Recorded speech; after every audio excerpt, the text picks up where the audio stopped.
But you can do it different ways. Okay. So, I mean, in terms of what it takes to get to these different places, you know, having an idea of what's behind everything and the records, I guess, you know, might think of why. One reason is, you know, your quality, what you can produce, when can you produce it? I go through this here, top reasons for not keeping records. So anybody have any reasons why they don't keep records? Yeah, I'm trying to avoid looking at a screen when I'm. Okay, yeah, this is not what a lot of people have in mind. Yeah, I guess keeping track of stuff. Yeah, you're right. You are right. You know, it takes a lot of effort. Yeah, I know. You know that the farmers market I showed you where all the farmers were lined up there. You know, one of the reasons they were lined up there a little bit too is because they wanted to track all of their sales. So they have a POS system there that they run everything through so they can kind of track that. So that slows them down a little bit at certain phases, but they felt they need that so they can figure out where everything's coming from and whatnot. But some reasons why people don't, some you say you might be waiting for your neighbor to try it, right? Because people typically only do something once it becomes kind of a thing to do. It seems like the time there, you said it, you know, I don't have the time. Maybe it's more fun keeping your lender guessing, you know, in terms of if you don't actually know if they're lending to you. And the next one is probably just as much related to it in terms of your lender is you don't want your spouse to know where all the money goes, you know. So I know a guy who was my father-in-law used to build airplanes, and remember he showed up at the party once, and we're talking about the different expenses on the airplanes, and this guy's wife was saying, oh, but he didn't spend this much money. He only spent this. And then like, no, he didn't tell you everything because you'd have to be way up there. If you're not that organized, well, hopefully that's how we can help you out some by providing you a little bit of structure here to hopefully get organized a little bit better in these workbooks here. The enterprises that are best. This is some example of over at Bent River Farms in Clarkdale. Last year, they have starts here that they start in the warm area. They have a warm area. So then they're taking those and then putting them out into, in some cases, even the high tunnels, but then out into the field. So, you know, in terms of timing your growing season and everything, they have to figure out, or basically work backwards, as Nate was talking about. You know, I want to have something harvested here by mid-July at this festival, so I've got to work backwards and I got to get something growing in the ground. So how do I do that? Well, it's too cold outside, so then I take things and put them into kind of a controlled environment for a while, and then transplant them out. So they're about 3,700 feet elevation there. This is Paulden. This is Whipstone Farms. One of the things that they do there, okay, so they have all their stakes, they label everything on every row. And you know, so there's beets here, and then eventually beets showing up at the market there. But what do we see in terms of the production method right here? And I think this is probably an important point, just even for this area around here. Basically what we have here is everything is covered in frost cloth, right? And why is it covered in frost cloth? Well, it's more than just for the frost. The other things that are a huge benefit that they found for it are what? Critters. Yeah. So critters, in terms of bugs and insects, it allows things to get a start there. The other thing that they found too that really helps as well for is what do we have probably going on out there? The wind, man. You know, I mean, the wind is very hard to get a lot of these plants started. I mean, you think you're just a little seed coming out of the ground and you get a 30-mile-an-hour wind. You know, oftentimes they'll just, yeah, take some of these plants out. But they found that, you know, having this frost cloth under there gives just enough of a microenvironment for a lot of things to really get going a lot earlier and really help in terms of their production, in terms of what you have available by the time you go to market there. So, you know, they're about 4,500 feet elevation, you know, a little higher here, but having that frost cloth to give it kind of a microenvironment there for the warmth, as well as protection from the insects, protection from the wind and whatnot, is really been a big thing that they've found. Also keeping track of the inputs. This is going on at the same day that this other photo was taken over here. You can see they've got workers out there doing transplants out there, a tractor working in the field, you know, all those things going on. You have to be able to keep track of it. The other things to keep track of, records for rotations. You could think of having a 3-year history here to where you have, you know, no more than once in the 3 years a crop in these families here on the same ground. So, you know, you don't want to have cucumber, muskmelon, pumpkin, or squash or watermelon on the same ground more than once in 3 years if you can, kind of for your rotation. You know, I know a lot of commercial growers do this in the sense that they'll do more monoculture and get away with it, in part because they've got a lot of infrastructure built into all their drip and everything else, but they're putting chemicals on so that they, you know, don't have to rely as much on the rotational natural kind of cycle they're breaking things up. So that's where, you know, if you're doing things organically in particular, you're going to have to think of more rotations being brought into your schedule. So, you know, the other reason, and Lucy's going to talk about this today, is the food safety aspect in terms of why you need records. And you know, how long you have to keep those records, and just also the practices to follow. Because just face it, I mean, we don't want anybody to get sick, right? And we really don't want, you know, people to get sick on anything that we're producing or neighbors producing. I mean, what happened when there was listeria with cantaloupes a few years ago that were from Colorado? You know, I mean, it didn't matter if you were growing cantaloupes in Arizona, right? Because why? Everybody was like, oh, cantaloupes have a problem. So a lot of peat growers in Arizona had to just plow down their fields cantaloupe because nobody was buying cantaloupes, you know? So, you know, think of it for your own safety, the industry's perspective, as well as the health of everyone as well.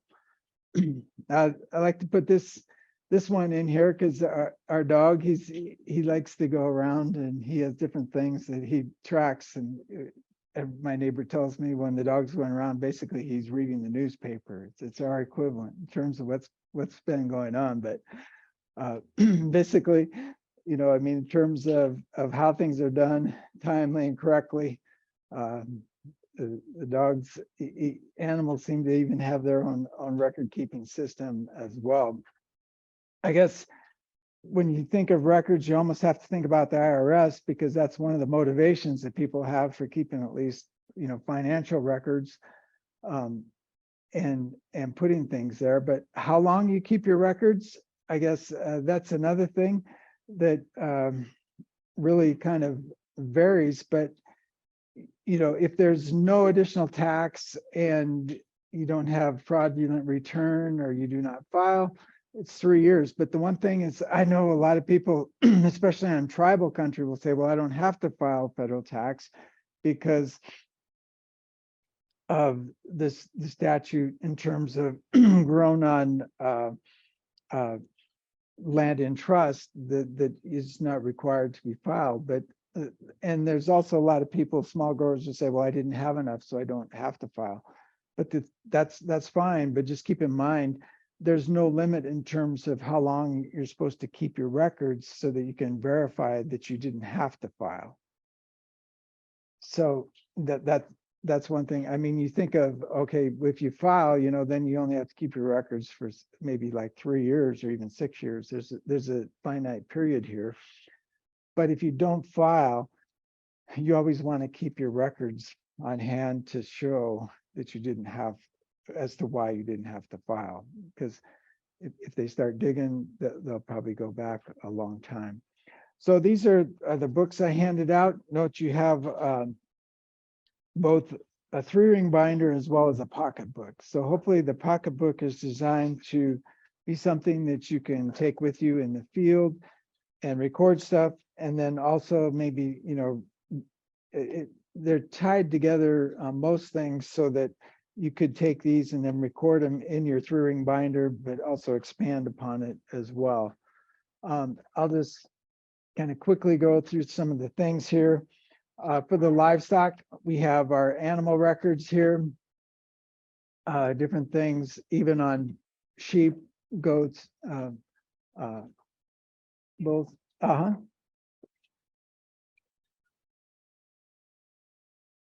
Yeah, they can come to the class, I guess, in order. Yeah. Okay.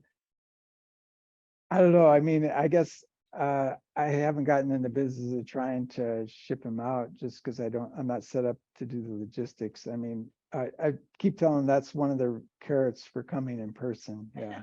But I mean, I can give some to Anita, but I haven't been a fan of just handing them out on the street because then, you know, I mean, I don't know what kind of motivation or what use they'll actually get out of them. I always put priority to somebody that, you know, if they show up to a class like this, they've made an effort to come. So I figure there's probably a better chance they'll be used. Because, I mean, even though they're funded with grants, I mean, we want them to be used, and we get about, I mean, it's about $35 to put these together now as well, both with both the So I have a couple people here that are getting FFA certification for this class and using it. Can I make them this and get them, or at least send them the downloads, or can I, if they've done this class, are you okay with that? Or we can talk later. yeah, we can talk later. Yeah, see, yeah. Okay.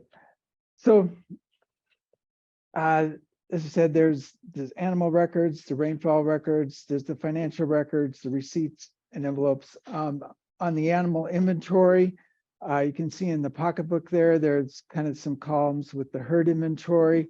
And then we have our, up above, we have a kind of the 3-ring binder, a kind of equivalent here. You can see everything is really abbreviated in terms of on the pocketbook, you know, for like a steer, you just have SD, you don't even have room to spell it out. Treatments, you know, as Nate was talking about the vaccinations, we also want to keep track in terms of treatments in part, you know, just like if you have your vaccination record, you know, oh, well, what did you have in terms of, you know, did you have a chickenpox vaccine way back when or whatever, you know, I mean, it's kind of the same idea, keep track of for your animals. And also, so you know too, in terms of don't take an animal for sale before the withdrawal period as well. You know, if you've done any treatments, that's another thing to keep in mind. On the crop side, you have basically kind of a description of your operation. There's daily record logs, also rainfall, financial records, and receipts. So some things follow along, but they're different here a little bit. We have operation description here. You know, we don't really have this in the livestock part, but that would be something you might also think about as important as well too. But one thing is just keeping in mind the different equipment you have, the plots and fields, also the contacts. You might think about, you know, if something happens to me, who are important people that should be contacted with, and to know to pick up on some of the things in the operation as well. On the map here, if you follow through, you can see there should be the first color page here. uh, actually, this is black and white on this one. It should be color, but anyway, a description here of your plots in your field.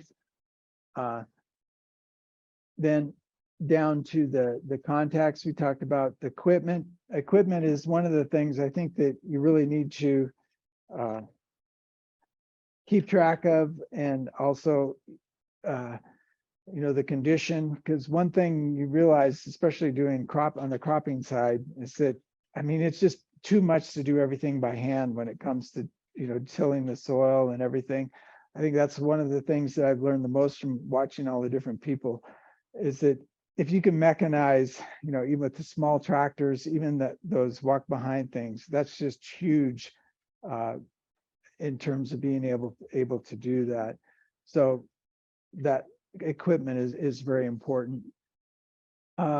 These categories here, the logs can do a lot of things with regards to what's applied. It could be pesticides, whatnot, or it could be you have something in the greenhouse, an outbreak of a certain pest or something. Also keep track of when to harvest. These chemical activity logs, whatnot. Even if you're not growing organically, these are things good to keep track of here in terms of anything that's applied. Definitely, if you're growing organically, you'll have to keep track and record all of this a lot more detail than what's here. There's a section in here on the pocket book here, down here, for kind of your the daily activities that go here with regards to each plot here. You could put down in terms of, like, if you use the equipment, the labor. One of the challenges on the cropping side is, say you've got beets over here and you've got green lettuce over here. Well, you take a piece of equipment and you plow down the whole row. Well, or 2 rows or whatever, you have to kind of sort out eventually how much you're putting into all the different crops if you're trying to break it out by enterprise, which is ultimately what we want to do. So that's where the event log becomes real crucial in terms of being able to divide up kind of the expenses that you have associated with producing the different enterprises that you might have, whether it's head lettuce or beets or strawberries or whatnot. That's one of the bigger challenges that's out there. And that's kind of what the daily event log is meant to try to help you do. Our precipitation, it's always good to kind of keep track of that. I know we have resources to go to in terms of our local weather stations, but where you're at on your place may be just a little bit different. Sometimes it's good to keep track of that. Also, the cumulative precipitation by month, that's important on the livestock side as well, and that's in there as well.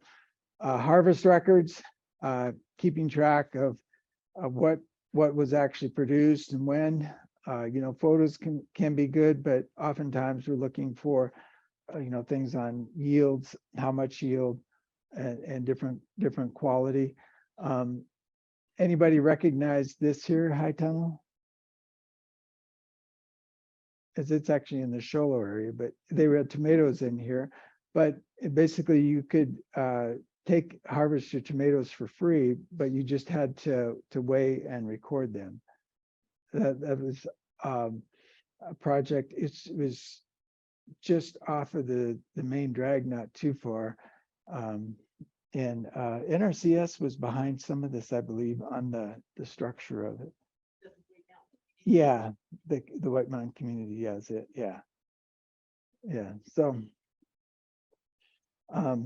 again, here for yourself, you can think of the species, when sold, where, and also the percentage of the harvest that's marketable. That's another thing that's often good to think about, because oftentimes everything that you grow is not going to be of marketable quality.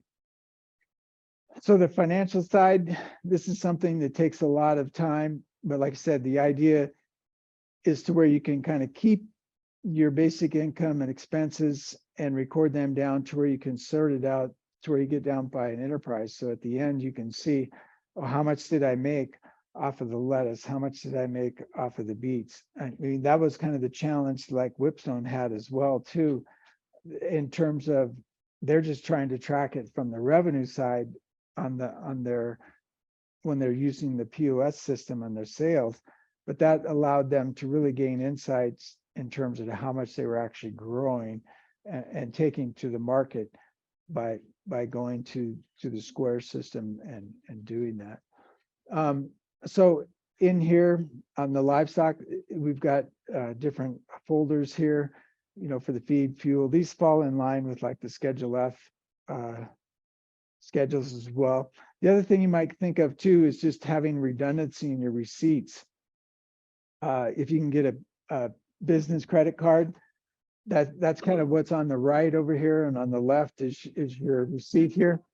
But when you have some of those same items over there, that allows you a little bit of a catch-all in terms of if you lose something or just trying to match some of the stuff up. Oftentimes, for me, even myself, I know if I don't keep all the receipts, I'll pick it up on one spot and have to go look for it, or vice versa, you know, to where I can find it that way.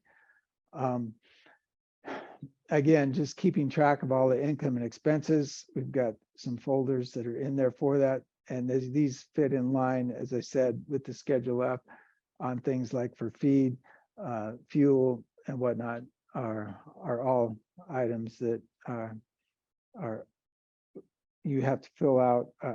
You don't have to technically if you don't have enough income, but there's advantages to filling out the Schedule F in terms of programs that you'll qualify for. And we'll go over those some next time, but there's a lot of programs that are driven off of the Schedule F, and the Schedule F is a good tool to have for taking to Farm Service Agency as well, because it's an official document in terms of once you file it. It's not just like, you know, you came up with a spreadsheet. They take a lot more value to something that's filed on the Schedule F than just a spreadsheet. Recording these income and expenses here, you know, organizing and separating them is a real challenge. And hopefully with the expense and income record in the workbooks, you can do more of that. Then also the idea is if we sum these up by month, then you can at least keep track of kind of your cash flow and your profit on a monthly basis. So there's monthly expenses and income here. And the idea is you can sum these up at the end of the year to get kind of an idea of your loss. This isn't, you know, exactly accurate because we're not taking into account any changes in inventory and whatnot. So like on the livestock side, you may have a lot of increases in inventory, you know, even though you didn't have as much sales. So you kind of have to account for that. But on, you know, if you were just doing annual kind of crops, it would give you a pretty good idea of the cash outflow and the cash inflow. So the idea here being to estimate the farm profit and loss at the end of the year there. And then, like I said, being able to track it down, sort it out by the enterprise is, you know, what we really like to be able to do. But at the same time, that can be very difficult because like even the Bent River farms that I was showing you earlier, they have chickens out there. Okay, so what are the chickens doing? Well, the chickens are providing fertilizer for the crops that come, you know, later. So there's a lot of things that are kind of difficult to sort out, and hopefully you kind of enhance or complement what you're doing with one activity with another activity in terms of just building your soil health and improving your operation. Also, I put this in here with Duncan Family Farms. They, you know, in the 90s, Kathleen was talking about how one of the biggest challenges they had was trying to sort out in terms of their help, how much time they were putting into the different activities on their farm, because they had a lot of things that they did for the school children, offering school education, K-8 in particular, and they were doing all kinds of different things. So at the end of the day, they had their help put down, you know, if they worked 8 hours, how many hours they put into like all the different categories they had on the farm to just try and get a handle on it.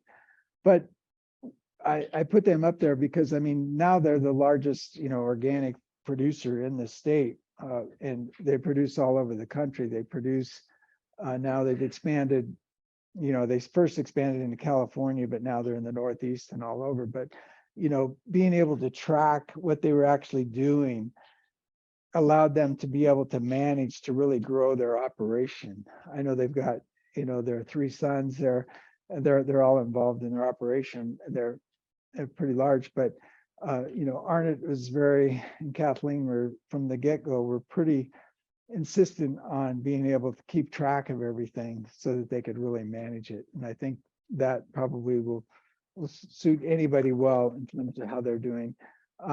This here I just show in, this was actually used to be, this operation here was in California. They used to have a nursery stock, and they moved to like planting strawberries here. That they would move. These beds roll back and forth. They also have vine ripened tomatoes and different things. But at some point in time, you know, the operation switched from growing, you know, like bougainvilleas and different kind of nursery things over to kind of more fresh produce like this. And that's where your records need to be, I guess, to help you direct you in that direction at some point, saying, we're not making it on this venue, we should try something else. And, you know, so next time when Miles talks about strawberries, this just gives you an idea of kind of commercially how they can be grown indoors on a pretty large scale there. So I'm just going to briefly go through the microloan here. Just because I know that's probably the most likely thing that somebody might be able to take out to get started. They're for operating loans, they have a maximum of 50,000. Same for the ownership loans. The current rate right now is 3.875%. Can be used for initial startup expenses, even family living expenses. Tyler Singleton, the individual I was talking about earlier, he obtained a micro loan to get started and buy some of his equipment and whatnot, and also the facility for his chickens and whatnot. Right here, yeah. So that these are, you know, possibilities on there. The ownership loan can be used for, you know, purchase farm or farmland, you know, and even enlarge an existing farm. The current rate is 4.125%. It's basically the same rate as the ownership loans that FSA has. It's just that it's for a smaller amount, and the idea to be less record keeping requirements. So all these loans, you have to keep in mind experience is needed. For the operating loans, you need some farm experience or appropriate small business experience, and work with a mentor during the first production cycle. Okay. And then with the farm ownership loans, you need 3 years of farm experience out of the last 10. And there's some experiences that can be substituted for one of the 3 years. Military leadership, the business management, if you repay the youth loan, or the 16 semester hours of ag-related courses. And that's where this course comes in if you have a certificate for this class, in terms of the 16 hours of ag-related courses here. Security requirements, again, you have your annual operating loan. They'll have first lien on your farm property. The same here with the annual or the term, and the farm ownership is going to be secured by the real estate as well, with at least 100% of the loan amount. So, I mean, the micro loan is not like a grant in the sense where, you know, it doesn't have to be paid back, because if it's not paid back, they do have liens on your product that you would produce as well as the real estate. Okay, so I gotta have a microloan assignment here for next time, just to get people thinking about this. You can grab one of these and pass them down. Grab one. So you can read through this and see, but basically the idea is to walk you through in terms of the different things that are needed on a microloan. So like in this example, you'd have Joe Farmer, you just fill in the contact information. There's income and expenses there. So I just note on the assignment at the very bottom there, there's a URL. That'll give you the whole loan application. It's like 8 pages. So this, or 7 pages. So this is showing here page 2 of 7. So income and expenses here, that's required here in terms of, your crops, livestock, expenses. So that's one reason why we have these records, so that you'll have verification for what, your income and expenses would be coming out. So you might, hopefully have a year or something under your belt there. Also, your individual information will have to be provided, of course, a social security number, all the date of birth, and then as well assets, debts, just similar basic information with a regular loan. And then also in terms of down here, this is where you would have in terms of your farm training, and this is where you could put in whether you had a FSA youth loan or even if you had like this course here. So that's down to the part F, and this is where the 16 hours could fit in. So I guess just to summarize, the records I think are key for being able to help you manage in particular, but they're also needed, for things like even just the microloan or any loan. You'll have to have some establishment of some records there. Being able to identify, I think, your most profitable address or crops and enterprises are something that you could really think of as being kind of the ultimate in terms of your records. And next time we're going to address point of sale systems a bit as well too, because I know there's a fair bit of interest. A lot of people have some interest in that. So when we say, point of sale systems, there's so many different systems out there now too. I mean, Square is kind of the most common and popular one I've come across, but then, there's a lot of things that are even particular just for the commodities. So like for flowers, like Whipstone Farms, they do flowers as well. So they actually are using about like 3 different kind of POS systems just to manage all the different things that they have, and they integrate those all back to their kind of QuickBooks they use for their taxes as well. But QuickBooks has a POS system as well too. But there's CSA kind of POS systems for those that specialize in the community supported agriculture. So there's a lot of different choices out there, which is why I think there's probably obviously a lot of questions about there in terms of what to use for kind of a POS system, because basically we're in the age where computers track and manage inventory so much better than humans. What is it like? Even Walmart now is talking about the RFID tags that they have on their different products as they come in. So, I mean, they're able to manage their inventory, know what they've got on hand quite well. But I mean, I've gone into Home Depot too and said, "Oh, you says you have 8 of these," and they said, "Well, that doesn't mean anything, because they could have got messed up somewhere in the tracking, and we just can't find any of them in stock." So it's is what it is. So anyway, Then we keep yeah. But what is some typical net incomes for those various truck farming ventures?